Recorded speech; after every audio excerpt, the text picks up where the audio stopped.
build me up. Buttercup, baby, just to let me down. You mess me around, and then worst of all, you never call baby when you say you will.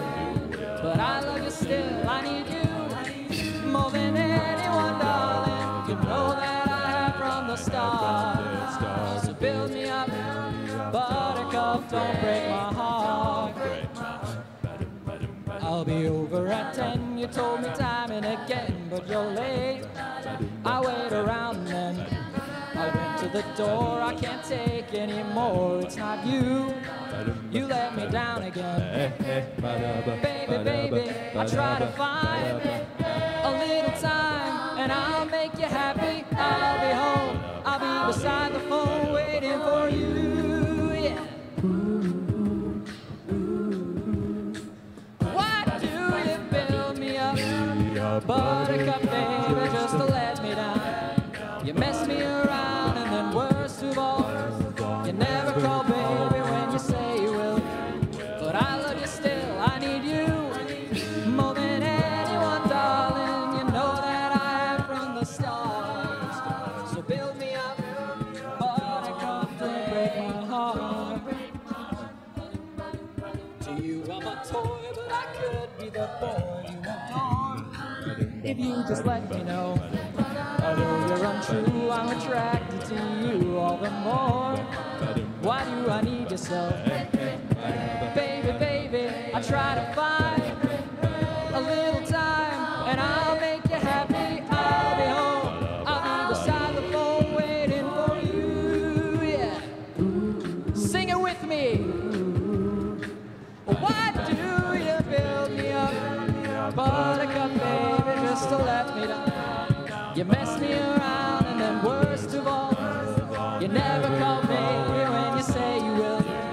But I love you still, I need you more than anyone, darling. You know that I have from the start. So build me up, buttercup, don't break my heart. Thank you.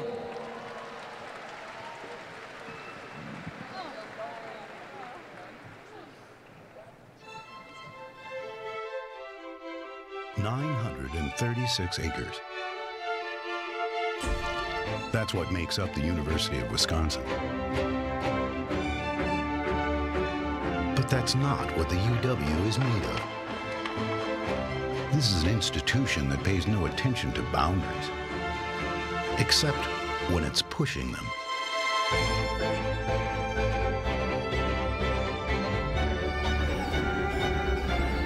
Where others see limits, Badgers see new frontiers and are limited only by the imagination. Because Wisconsin is inspired by an idea. The Wisconsin idea.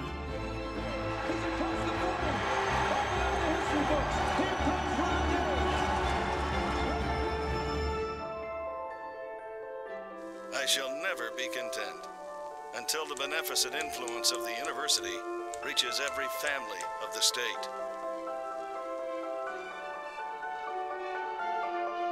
A guiding philosophy that defies the odds. A calling to go beyond. It's what drives us to take the roads less traveled. It's how we can unearth a new chapter in human history. It's what happens when 4 quarters of football weren't enough. It's how we're wired.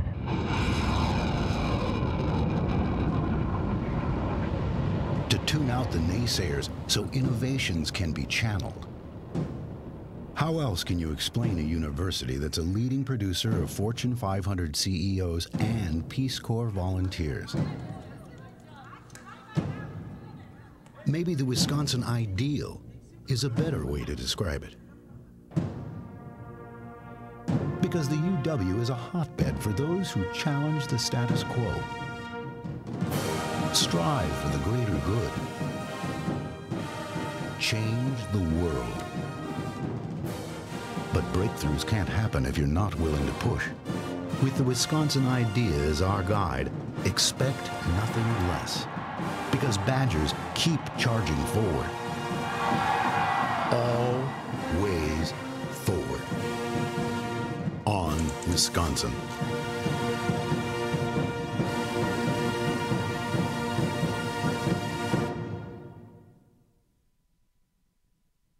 At this time, we'd like to ask that you please rise for the procession of university leadership. Good.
Please remain standing and direct your attention to our Joint Air Force and Army ROTC Color Guard and join us in the singing of our national anthem.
to thank Redefined for their wonderful musical contributions this morning.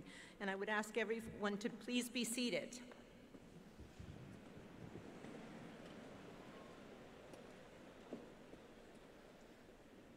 Good morning. I'm Sarah Mangelsdorf, the Provost and Vice Chancellor for Academic Affairs at this university. On behalf of the faculty and the staff on stage with me, as well as all the rest of the faculty and staff across campus, it is my great pleasure to welcome you to Wisconsin. Whether you are a transfer student or a freshman, you are now officially a Badger. So welcome, congratulations.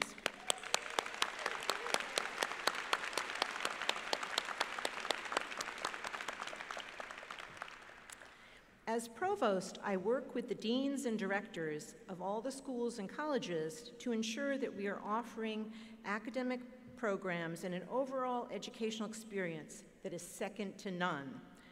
Our faculty pride themselves on a very deep commitment to undergraduate, graduate, and professional education. And I am very proud of the hard work and effort put forth by each and every faculty member and staff member here on this campus. Convocation is the beginning of your college experience here in Madison. It's probably the only time, unless you go to someone else's graduation, until your own graduation, that you will see us dressed like this. But in this case, this experience with your class, you won't all be together probably until your graduation. So Convocation is so important that it was once a weekly event here. Can you imagine? So back in 1899, at the start of the academic year, someone thought it would be great to hold weekly mandatory convocations featuring lectures on various topics like the history of civilization. And I know you'll find this very hard to believe, but the students gradually stopped showing up. And Convocation ultimately became an annual event, which I'm sure you all find a great relief. The formal attire of academia you see us wearing today is one of the oldest traditions in higher education, and it draws from customs that originated when the first universities were founded more than 600 years ago. The long robes and hoods and the unique colors they feature are symbolic of academic communities, including what institutions we went to and what our field of study was. They also represent a link to your future. This ceremony of convocation serves as a formal beginning as your life a student at the University of Wisconsin-Madison, which will end with commencement. So that's the next time you'll see us wearing all this gear. And that will be at Camp Randall for your graduation, and we will be celebrating all that you have learned and created and what ideas you will push forward. At this time, it's my great pleasure to introduce my colleagues, the members of the official platform party. I'm going to ask each of them to stand when their name is called and to remain standing. And I'll ask the audience to please hold your applause until all members of the party have been introduced. First, I'd like to introduce Argyle Wade, Interim Dean of Students. Raymond Tafora, Vice Chancellor for Legal Affairs. Lauren Heller, Vice Chancellor for Finance and Administration. Norman Drinkwater, Interim Vice Chancellor for Research and Graduate Education. Charles Hoslett, Vice Chancellor for University Relations. Paul Robbins, Director of the Nelson Institute for Environmental Studies. Jeffrey Russell, Dean, the Division of Continuing Studies and Vice Provost for Lifelong Learning. Elizabeth Petty, Senior Associate Dean for Academic Affairs at the School of Medicine and Public Health. Mel DeVilliers, Associate Dean for Academic Affairs at the School of Pharmacy. Mark Markell, Dean of the School of Veterinary Medicine. Linda Scott, Dean of the School of Nursing. Carl Schultz, Dean of the College of Letters and Science. Diana Hess, Dean of the School of Education. Barry Gerhardt, Interim Dean of the Wisconsin School of Business. Professor Larry Lesper, Director of American Indian Studies. Yogev Bennetzhawk, our student speaker. Chancellor Rebecca Blank. Patrick Sims, Deputy Vice Chancellor for Diversity Inclusion and Vice Provost and Chief Diversity Officer. Lori Reeser, Vice Chancellor for Student Affairs. Catherine Vanden Bosch, Dean of the College of Agriculture and Life Sciences. Ian Robertson, Dean of the College of Engineering. Soyen Shim, Dean of the School of Human Ecology. William Karpus, Dean of the Graduate School. Margaret Raymond, Dean of the Law School. Guido Podesta, Vice Provost and Dean of the International Division. Carl Martin, Dean and Director of Cooperative Extension. And John Ballachino, Director of the Division of the Arts. Lois Brooks, Chief Information Officer and Vice Provost for Information Technology. Lisa Carter, Vice Provost for Libraries and University Librarian. Steve Hahn, Vice Provost for Enrollment Management. Michael Bernard Donalds, Vice Provost for Faculty and Staff. Jocelyn Milner, Vice Provost for Academic Affairs. Stephen Kramer, Vice Provost for Teaching and Learning and a Professor of Civil and Environmental Engineering. Sarah Shute, Chief Alumni Officer and Executive Director of the Wisconsin Alumni Association. And Kristen Roman, Associate Vice Chancellor and our Chief of Police. These are faculty and academic staff who lead and support the educational mission of the university. And I'd like to also ask all of them to stand and be recognized. Please, faculty and staff who are in attendance with us, please stand. Thank you.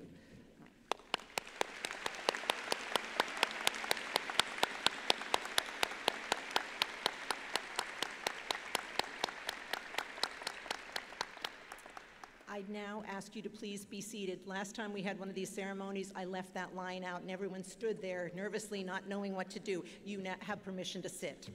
I would now like to introduce Rebecca Blank, Chancellor of the University of Wisconsin-Madison.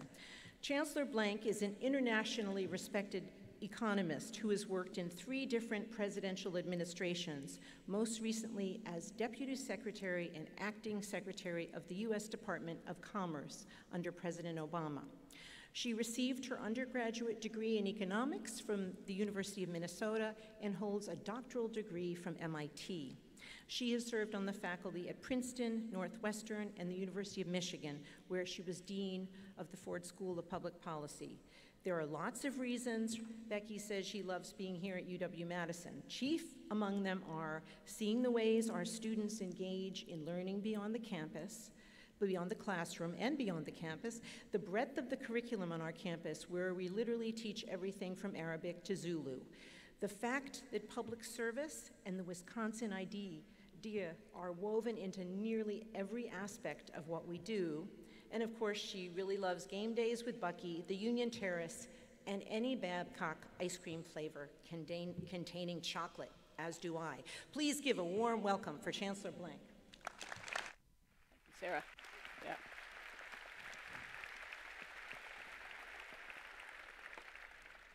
Good morning. Welcome to all the new Badgers in the room. Welcome to the University of Wisconsin at Madison. I hope you've had a chance to find your way around campus and that you enjoyed being in Madison on Friday night for the first football game of the season. Madison is always rocking, both before and after a football game, and it's always nice when you win, too. It's a pretty special class that we have this year. The 2018 freshman class is the largest in UW-Madison history. That means the graduating class of 2022 is going to be great.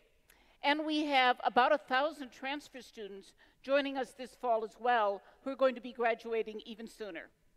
The freshmen here were selected from a record-breaking pool of more than 43,000 applicants for about 6,800 slots.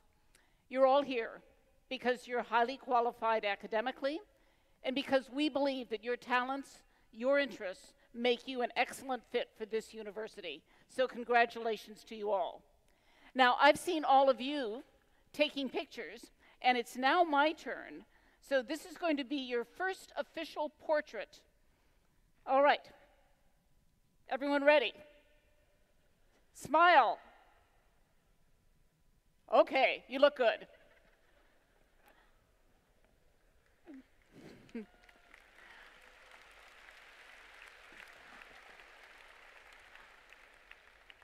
I will tweet that from my account. If you want to see it, follow me on @BeckyBlank. Now, I know many of you are already on Instagram and Twitter with us, and let us see what you're up to as your first couple of weeks unfold. Let me tell you a little bit about the people who are sitting on either side of you. You come from 48 different states. Somehow we missed Wyoming and West Virginia, so if you have friends from there, tell them to apply next year. And you come from 45 different countries. More than half of you are from the great state of Wisconsin. And I'm very proud to say that many of our new freshmen and our new transfer students are the first generation in their family to go to college. And special congratulations to them in particular.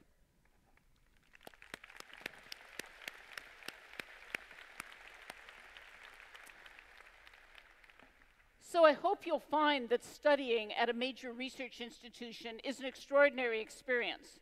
You can choose from among 124 majors, learn from world-renowned faculty, participate with those faculty in groundbreaking research, and spend a semester abroad in almost any country in the world.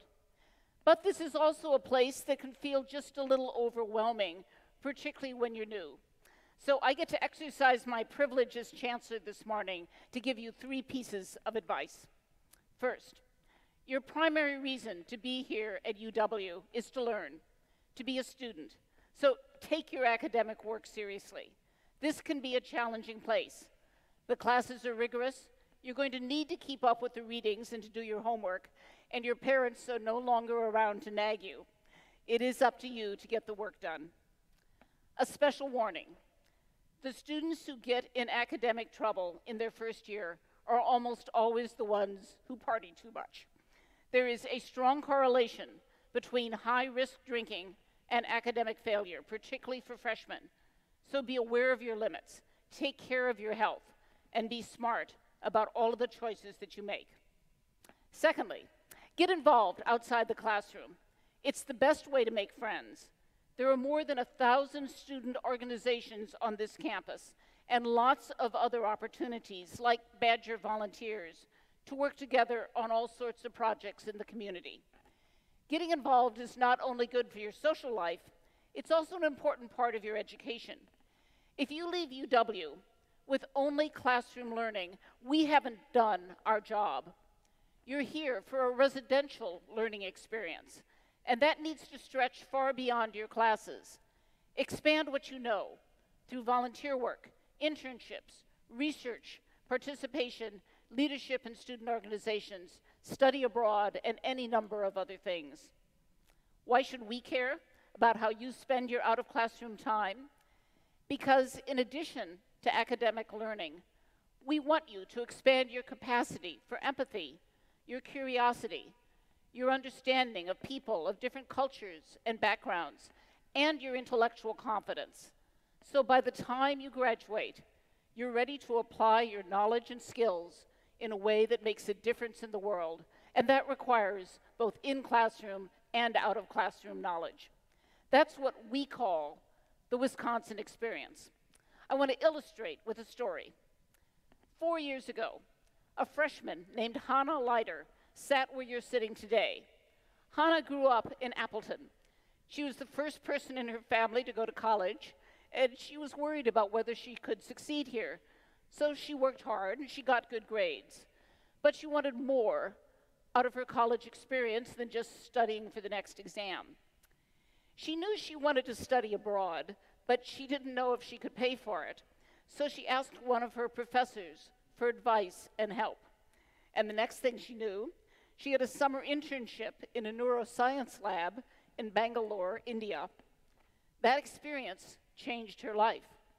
Hannah returned to the UW, determined to learn how to speak Hindi. She added an international engineering certificate to her biomedical engineering major, and she's now back in India as a Fulbright scholar, helping to design life-saving medical devices that are simple enough to build and maintain, even in areas that don't have electricity. Hannah told us the biggest surprise about UW was how readily people would help. How many things that she thought might be impossible turned out to actually be pretty easy to accomplish once she asked for advice and help. Which brings me to my third point. ask for help. Like many of you, I'm from the upper Midwest. I grew up in Minnesota. I know there are a number of you out there who did the same. I learned from my family that I should take care of my own problems and not bother any other people with them. Does that sound familiar to anyone else in terms of what your family told you?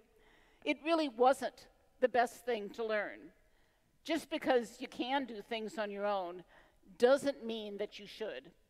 The faculty, the staff, the advisors, they're all here to work with you and to help you when you need it. So if things aren't quite going the way you want them to at some point in this semester or the next, don't hesitate to reach out. Now, I know school is just starting, and your toughest issue this week may be figuring out if it's possible to get from Steenbach Hall to Van Hise Hall in less than 5 minutes. The answer to that is yes, but it's slightly uphill, so be prepared to sweat a little. Or maybe you're trying to pick a food cart on Library Mall. That is a tough decision. I have tried them all, and you really can't go wrong. There's a reason why Madison has been named one of the country's best cities for food carts. The point is, you're not alone. Everyone has questions and problems, big and small, and we succeed with the help of those around us. We picked you because we want you here as a student. We know you can be successful, but if you hit snags, let us know, because we'll help. That's what it means to be part of community. But great communities don't just happen. They take work. You have to get to know each other, and you have to get to know yourselves better. For many of you, this is the first time you've lived with people who come from different places, who look different, speak different, see the world in different ways than you do.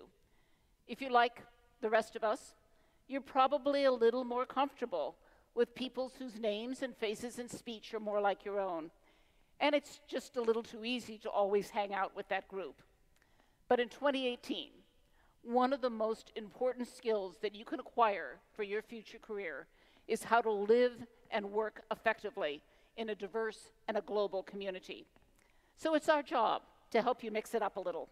You'll take part in the Our Wisconsin program to help you recognize and challenge some of the assumptions you may not even know you're making. And we'll do our best to get you out and involved in activities and events, and maybe push you just a little bit beyond your comfort zone. One thing that's going to bring us all together as a community is reading and talking about this fall's Go Big Read book. It's called The Death and Life of the Great Lakes, and you're going to receive a copy as you leave Cole Center today. Go Big Read is basically the biggest book club you've ever seen. Thousands of people on campus and around the whole Madison community are going to be reading the book. Some of your professors will incorporate it into classroom discussions, and we'll have a big campus conversation in October when the author comes to speak. Now, some of our Go Big Read books have been about topics that are a little more removed from students' life, but this one is up close and personal. Let me take a survey. Raise your hand and keep it up. How many of you are from the following states? Minnesota, Wisconsin, Illinois, Indiana, Michigan, Ohio, Pennsylvania, New York, or the province of Ontario. All of you abut the Great Lakes and should care about their health. It turns out that 80% of our students come from a state that borders on the Great Lakes. The lakes have a huge impact on us, and we have a huge impact on them. This is a somewhat scary book. I read it earlier this summer. It talks about how we as humans are changing the lakes and in turn changing the environment in which we live. I hope it'll make you think in some new ways about these vital natural resources that we often take for granted. Steve Jobs once said, "The people who are crazy enough to think they can actually change the world are the ones who do." You've come to a university with a long and very proud commitment to changing the world by actively engaging on issues that affect people's lives. We're not afraid of robust debate on many points of view, even if they're contrary to our values. It is that conversation and that debate that is what free expression is all about and what learning in an academic community is often about. We value diversity. We welcome everyone who wants to learn, to work hard, and to be part of the community. Despite all of your different backgrounds, you now share a common identity as Badgers, one that I hope you're going to claim for the rest of your lives. You're students, and one day will be alumni of one of the greatest universities in the world. So congratulations on being here at the University of Wisconsin in Madison. My very best wishes for your time here as students. On Wisconsin. Thank you.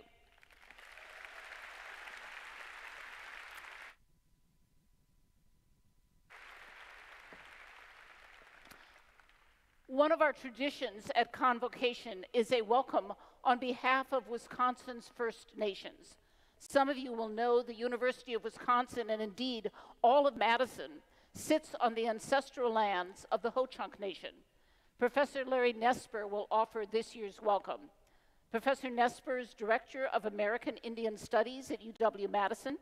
He knows the campus well, both as a faculty member since 2002 and the parents of two daughters, her UW-Madison alumni. Professor Nestor, thank you for being here.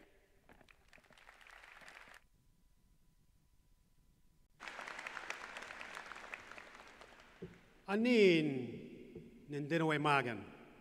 Puso. Anushuak. Sagoli. Hanach. Hini Karagiwa. I greet you in several of the indigenous languages of Wisconsin. Languages that are still spoken in this state, a state with 12 native nations, more than any other state east of the Mississippi River. In my capacity as Director of American Indian Studies, I would like to welcome you to Dijope. Dijope is the Ho-Chunk word for this Four Lakes region, where we settlers have sited our capital and our flagship university. Ho-Chunk are the indigenous people who ceded this land to the federal government in a treaty in 1832, making it possible for the state of Wisconsin to come into existence. So, as we settlers sit here in land session number 174, we are exercising our treaty rights. The U.S. acquired the right to have its citizens live here from the Ho-Chunk because we recognized that they were the rightful owners of this land. And though the treaty was coerced, we did treat with the Ho-Chunk like we treat with other nations because we recognized their sovereignty then as we still do today. Several years ago, in consultation with Ho-Chunk elders, we named one of our dormitories Dijope. Some people here today have recently moved in there. I would invite all of you to visit Dijope Dorm to discover aspects of local indigenous culture and history, including a full-size birch bark canoe built here on campus by a native craftsman and artist a few years ago. The Sauk, the Kickapoo, the Potawatomi, the Menominee, the Ho-Chunk, and the Ojibwe have all called southern Wisconsin their ancestral home in some way or another and at different times over the many centuries, if not millennia, that they have lived here. And they continue to live here as there are more than 86,000 American Indian people who live in Wisconsin today. Almost 60 American Indian students are entering as freshmen this year at the university, and they'll join hundreds who are already here studying. Many of them come from one of the 11 federally recognized Indian nations of Wisconsin. You may know these communities by their gaming facilities, which employ thousands of tribal and non-tribal Wisconsin citizens. In fact, 9 Wisconsin tribes are the largest employer in the county or counties in which they are located. Casino gaming has made for economic development. It has funded social, cultural, educational programs, language revitalization, and tribal courts, for example. The tribes as a group also pay the state just over $50 million a year in lieu of taxes. This payment is a negotiated recognition of the de facto monopoly tribes have on gaming, and it's a recognition of their sovereignty. You're going to spend a lot of time on campus, so let me tell me just a little bit about its archaeological significance. The Ho-Chunk descend from the people who built thousands of mounds in the shapes of animals and spirits in this region and extending throughout southern Wisconsin. There are more of these effigy mounds and archaeological sites on our campus than any other university in the whole world. These mounds were built between about 300 and 1200 AD, and almost all contain human burials. Including the Arboretum, there are 38 effigy and burial mounds in 6 groupings on our campus, though 5 groups are no longer visible or were destroyed. They are concentrated in 3 areas. These landmarks, they are sites of ceremonies and gatherings, are beautiful monuments for everyone to see, visit, and contemplate. At the top of Observatory Hill, there is a bird mound and a turtle effigy. These mounds are the only 2 remaining from an original group of 4. 3 more are located behind the natatorium on Willow Drive, just past DeJob Dorm. One is a goose mound, and the other are said to be effigy mounds, but because of construction on Willow Drive, they are undefinable. One more conical mound near the Frederick Center is also considered part of this book. 5 mounds are visible near the tip of Picnic Point that you can see while following the southerly pedestrian path. So I recommend that book that is up here, Spirits of the Earth, which is about the mounds in the Wisconsin area, actually in the Madison area, that you could consult. I'd also encourage you to consider taking the First Nations Cultural Landscape Tour on September 21st, 2 p.m., that starts at the Memorial Union. It's a tour that is sponsored by the American Indian Studies program, and I think will be quite edifying. You might also have a look at the university website and search under mounds, and you'll get detailed information and locations. So, in addition to everything else that you're doing here on campus, spend some quiet contemplative time at one of these sites when the weather is beautiful, and reflect on the long human history that is all around you. I also encourage you to pay some attention to the Native nations of Wisconsin and their presence on campus. Both of these activities will afford you a perspective that you might otherwise not have, and each constitutes an act of honoring the indigenous nations of this state, past and present. Hechetuelo, mio, an Wisconsin.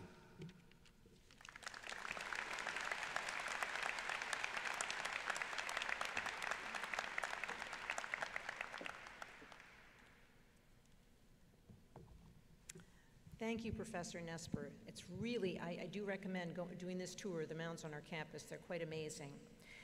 We have another wonderful speaker coming up. You're about to hear from one of your fellow students, and I think you'll really appreciate what he has to say.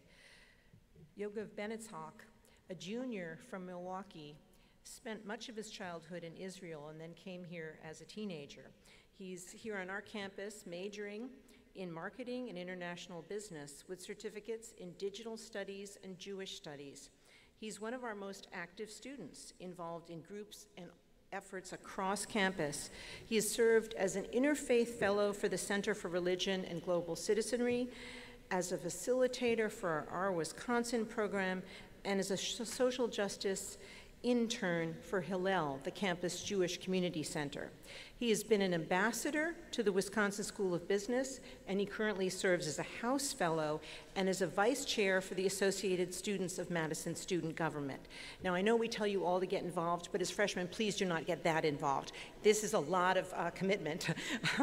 We'll save that for the upperclassmen. As Yogev is about to share with you, this level of involvement wasn't always a given for him. And what I love about his story is that it shows how transformative this campus can be if you open yourself up to its possibilities. Please join me in welcoming Yogev.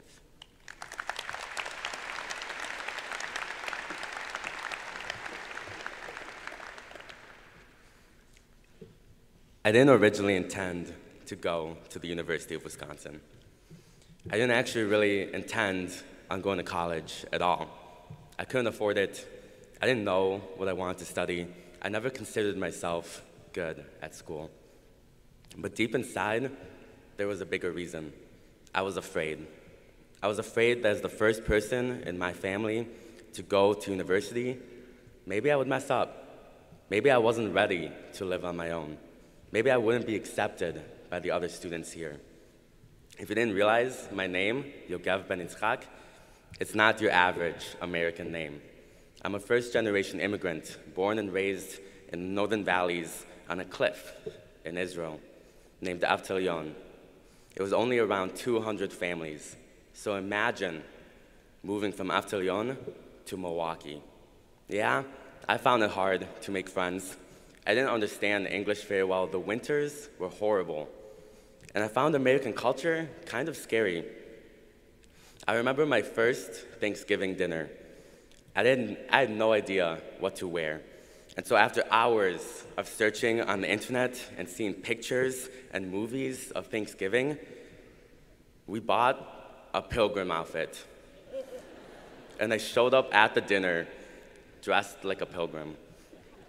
So as you might expect, when I arrived at my first day of school, I was very shy. I didn't talk to the other students.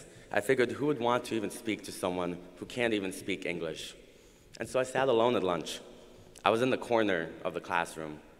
And then I met my first friend, Zach, who was assigned to sit next to me in class, and was, for some reason, willing to hang out with me, high-five me in the hallways. And over the course of the years of learning about American culture from Zach, I was just trying to fit in. I didn't think about the importance of our differences at first. It was really here in UW-Madison that I began to truly learn the importance of diversity. When I moved to Madison, I once again had to force myself to learn about other cultures and identities. I became involved not just in the Jewish organizations here, but in the organizations where I could constantly learn. I took it upon myself to learn and build the bridges between different communities on this campus, as I once had to do when I was younger. And I learned a very important truth. Different backgrounds, different ways of thinking, and different cultural values enable us to reach the best decisions. It's why companies like Google and Apple constantly list diversity as one of their top priorities. Throughout your years here, you will learn about identities, cultures, and ideologies that you have never experienced or seen before. And that's good. We need to embrace what makes us unique while also embracing the opportunities that we have to work together. We shouldn't erase differences. We should bridge them and form connections with each other. So overall, don't be like little Yogev. Don't be afraid to explore about and learn about other people. Don't be afraid to go to events by yourself. Join that club that you don't know anyone in. My freshman year, I went to the ASM Student Government Fall Kickoff. I didn't know anyone. I sat alone, uncomfortable and confused, for most of it not sure what to do. But now, as the vice president of ASM, I focus on making sure that we constantly get new voices at the table. Last year, I joined a swing dance club. I had never danced before. Now I dance competitively. So don't become complacent with being with only people that you know, taking only classes that you know, being only in areas and groups that you know. Get out there and explore. My final word of advice is this: not to scare you, but almost everything that I was afraid of came true. I messed up. I failed one of my first tests. I didn't make friends right away. But you know something? I'm still here. I'm okay, and in fact, I'm stronger than I was ever before. So realize that no matter what you end up doing on this campus, no matter what you learn and who you meet, it's going to be okay. Thank you.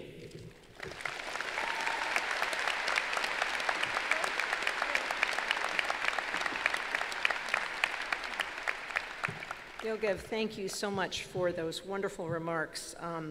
I particularly like the part about wearing the pilgrim outfit to Thanksgiving, and also his final words of advice that you shouldn't expect that everything will go perfectly.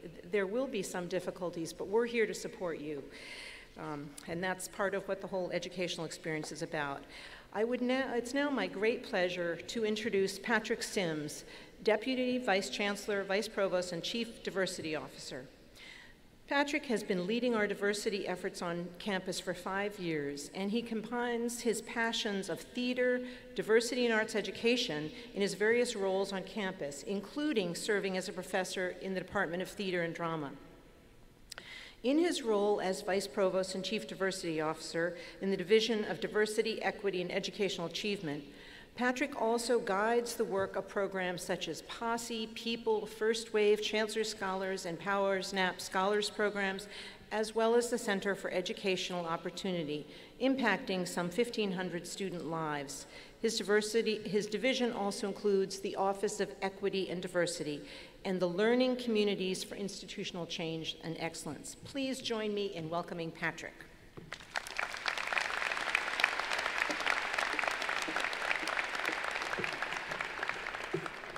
Thank you, Provost Bengelsdorf. How y'all doing today? All right. Maybe I'll believe that. I'd like to take this opportunity to extend a sincere welcome to each and every one of you. It is indeed a pleasure to be here with you today because this is one of my favorite days of the year, getting to meet new Badgers. We here at UW-Madison know that a portion of our strength that helps us build our campus community comes from our strong commitment to diversity, equity, and inclusion. I'd like to begin by sharing our institutional commitment on diversity. This is a statement that reflects the fact that UW-Madison has always had an unwavering commitment to diversity, equity, and inclusion. They are integral parts of our core values and the standard of excellence that is synonymous with what it means to be a Badger. So instead of me reading this to you, I'd like to have y'all join me and read it with me. Is that all right? Yeah? Okay, the words are going to be up on the screen. I'll try to read at a pace that y'all can follow. All right? Here we go. 1, 2, 3. Diversity is a source of strength, creativity, and innovation for UW-Madison. We value the contributions of each person and respect the profound ways Did I go too fast? Well, hold on. We're going to get, time out. We got to get this right, Chancellor. Where's the screen? Is the second one? There it is. Part 2. This is what we call rehearsal in theater and drama. We value the contributions of each person and respect the profound ways their identity, culture, background, experience, status, abilities, and opinion enrich the university community. Ready? All right. We commit ourselves to the pursuit of excellence in teaching, research, outreach, and diversity as inextricably linked goals. The University of Wisconsin-Madison fulfills its public mission by creating a welcoming and inclusive community for people from every background, people who as students, faculty, and staff serve Wisconsin and the world. Give yourselves a round of applause.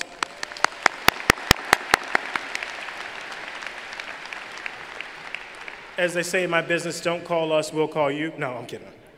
So, what is my ask of you today? How can you make this statement come alive? How do we live this as part of our everyday experience? Think about how you engage with students of different backgrounds and experiences other than your own. Be open to the fact that it will strengthen your work and campus experience. College is just the beginning of the next phase of a lifelong learning process. Here at UW, our values are centered around the idea of inclusive excellence in community, our workplace, our academic and our non-academic environments. Of course, you will learn a great deal from your professors.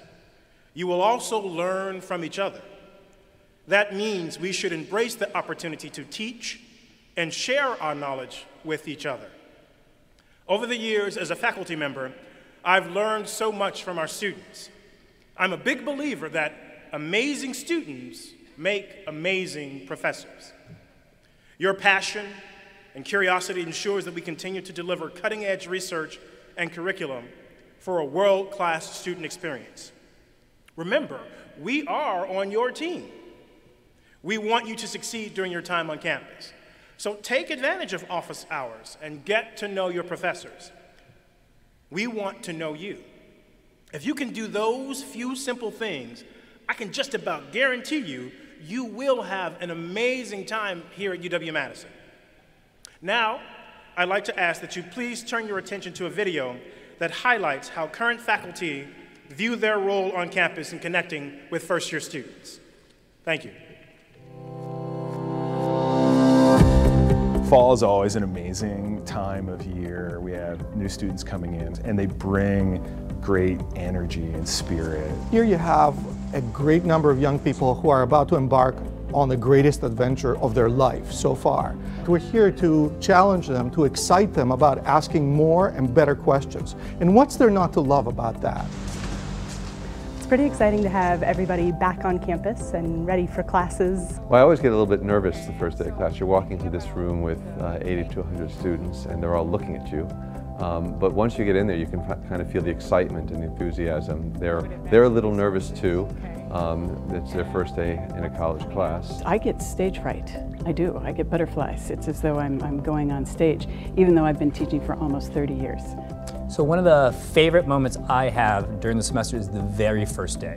I teach hundreds of students, and I sit there and I sip my cup of coffee and I watch them drift in, they settle in, and I love the scene because they don't know as they're taking their seats just how much they're going to learn in one semester. Like, they need to buckle up and go for the fun ride because it is going to be a blast. Any professor who's paying attention really learns from the students as the students learn from them. And the truth is that, at least personally, some of my best friends in the world are former professors of mine and former students of mine. There are a lot of opportunities to interact and to learn from each other, and that's the exciting part about college. It's not a one-way street. Everybody benefits from this. I teach because I like students. It's fun and exciting, and it's very stimulating for me. And so most faculty are really willing to go that extra mile and to have conversations with students and to help them. I think that the students really need to take ownership for their education and be able to go out there and ask for help when they need help. They're going to be in a competitive environment with lots of smart people, and they have to overcome their reluctance to reach out for help. And if they ask, they'll get the help. You don't have Big Brother looking over your shoulder all the time to find out where you are and whether you're doing what you're supposed to be doing. And so that's now up to you. You really do have to, stay on top of what is necessary. How am I going to succeed in this class? And that's also a very good question to ask during an office hour. I want to succeed in this class. What advice would you give me? I think some students, especially first-year students, may feel intimidated about going to the professor's office. But we sit there waiting for students to come by. So the student that comes in when they start to see that they're having troubles is really the student that is most impressive, because it's the student that monitors their own learning in a way to get the help that they need and get where they want to be at the end of the semester. This is a great opportunity to find a mentor or many mentors and establish relationships with people that will help you beyond a letter of reference or helping you with schoolwork. We have high expectations for students, and students are here because we know that they can meet them, and we're here to work with them. Sometimes the workload can seem a little overwhelming at times, but faculty aren't going to give students things that they can't handle. They're going to give them the things that are going to push them and keep them motivated, not only through a semester, but through an academic career and then beyond. I like to always try to get my students to realize that what we're working on in that classroom every single day is to give them tools to prepare them for what's on the other side of graduation. There's nothing more exciting than seeing the light bulbs go on and somebody just learned something, and being able to facilitate that. It's what I live for. It's really fun. It's really what teaching is all about. We're here to challenge students, but we're also here to lift them up to meet that challenge. So we can do both. We're not going to go easy on anyone, but at the same time, we want people to succeed and we want to contribute to their success. That's what we take pride in. I want students to have serious fun. I want them to take their work seriously, take themselves seriously and realize that they're here kind of on a mission. Embrace all of college experience and make sure you're achieving a balance, but really do understand that you are here at UW to learn a lot of things inside and outside the classroom and embrace every bit of it. Explore, be free, cut loose, and for parents, stay out of their way. The person that you are today is not going to be the person that you are 4 years from now. And it's an honor and a privilege, I think, as a faculty member to help students find themselves and to grow in that way. You're starting fresh. You're starting new. You can invent the person that you want to be. You can explore, you can discover things about yourself. And this is such a fantastic institution with so much to offer and so much to teach you that the sky's the limit. You can become what you want to be.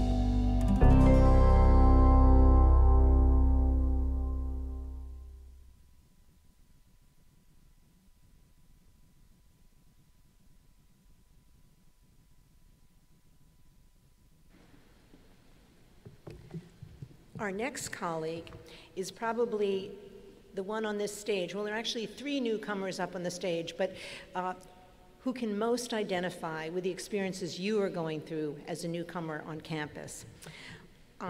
Lori Reeser joined us in July in the newly created position of Vice Chancellor for Student Affairs. In this role, Vice Chancellor Reeser oversees major units that provide student-related services on our campus, including the Division of Student Life, University Health Services, the Wisconsin Union, and the Division of Recreational Sports. It's another way we hope to ensure that your time with us is as successful, fulfilling, and fun as possible. Vice Chancellor Reeser comes to us with more than 30 years of experience in student affairs. She grew up down the road in Waukesha, and as a first-generation college student, she earned her bachelor's degree at UW-Whitewater. Please join me in welcoming my colleague, Vice Chancellor Lori Reeser.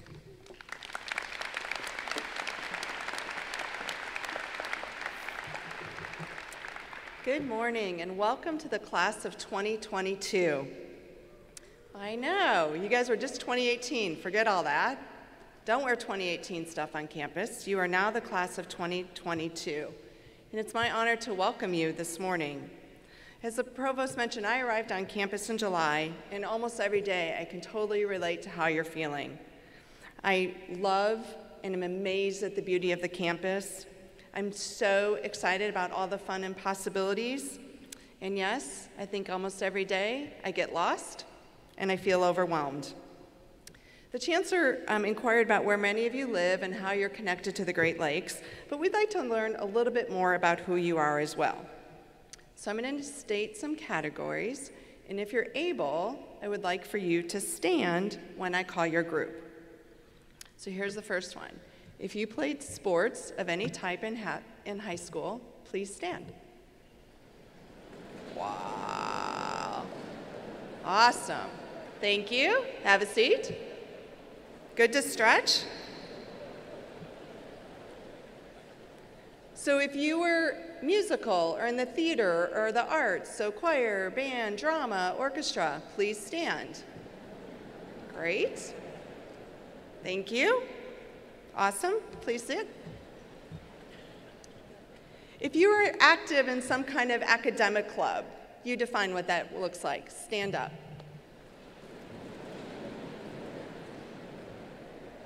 Thank you. If fried cheese curds are one of your favorite foods, because this is mine, please stand. Woohoo! Awesome.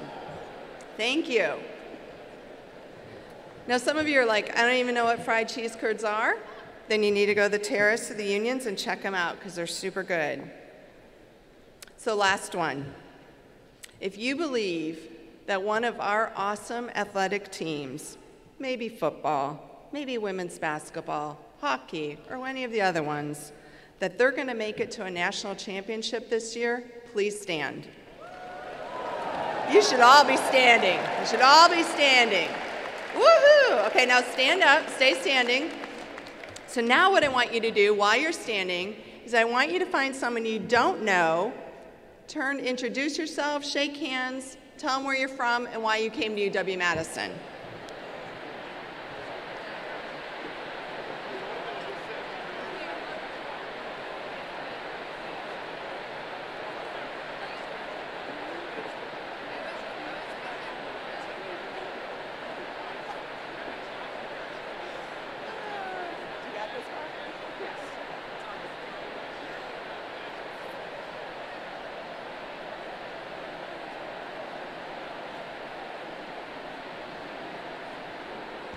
All right, thank you. Woo, come back, come back.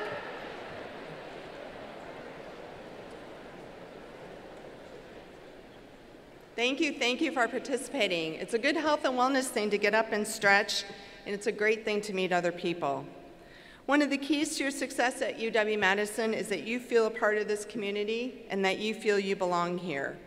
Being new to campus, I'm still trying to figure out my own sense of belonging. And I've done some reading about what this concept of belonging means and how important it is to our overall success. As human beings, we need to belong to one another and to our communities, whether those communities are near, whether they're our families or our local communities back home. Social psychologists talk about the impact belonging can have on our entire existence. And he found that belonging is fundamental to our own sense of happiness and well-being. And feeling like we don't belong can impact our motivation and intellectual achievement, as well as on our physical or mental health.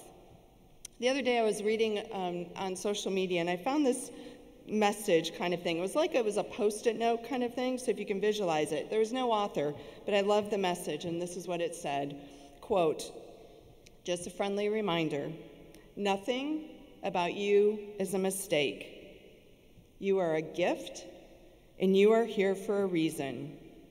You deserve to take up space in this world, and we need you here. We need you here at UW-Madison, and we're so glad you're here. We want you to belong and connect with other students, to your faculty and staff, and by doing so, that will help create that sense of belonging. As Yoga mentioned, it's not always going to be easy. Some days are going to feel really, really hard, and that's common, and that's very typical for most first-year students. So this is where you have to push yourself. You have to push yourself through those feelings, get involved in rec sports. Lots of you participated in athletics when you're in before. You can do that, get a job on campus, go to programs in your residence halls, visit your faculty during their office hours. A lot of times they're lonely and they need to belong, so you should go there and help them feel connected as well. Every day, figure out a way to get connected to the campus and make it yours. We're going to invite you to lots of things, and we want you to join, and we want you to bring others to join you. And together, we will have a great first year, feeling like we all belong to the Badger family. On Wisconsin.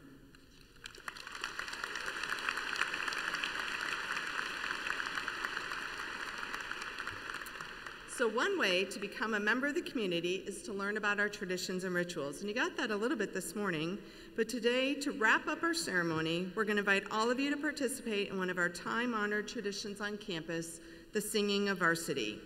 For a lot of you, and for me, this is our first time of singing this song, so we're going to all learn it together. So I'm going to ask Yogev to join me up front, as well as our redefined group and some of our student volunteers back to the stage.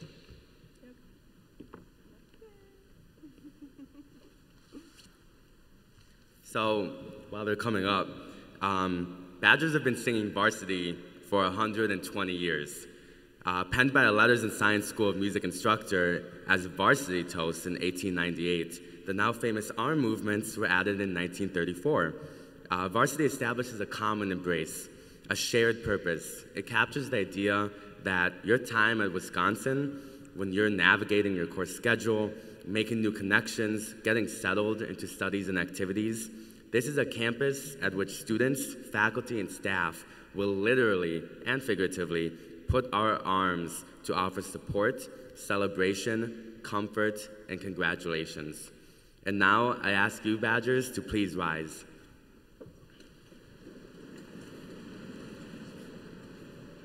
deans, faculty, staff, and distinguished guests, please rise. Already have risen. And we can't do this without the help of Chancellor Blank and one more very special Badger.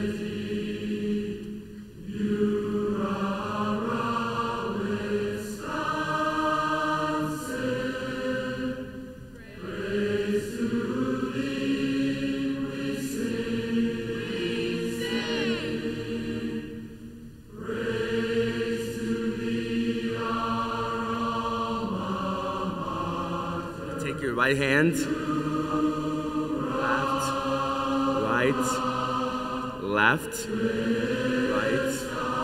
left, right. And now clap on the you-ra-ra.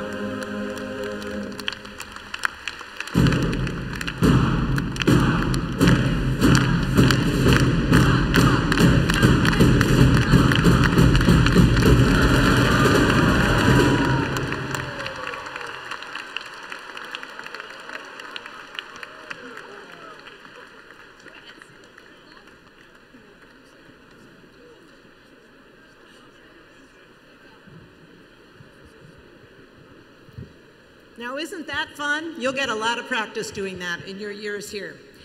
So thank you again, students, for coming, and welcome to University of Wisconsin-Madison. Please remain standing for the faculty recession, and then you're dismissed to attend your academic orientations this afternoon.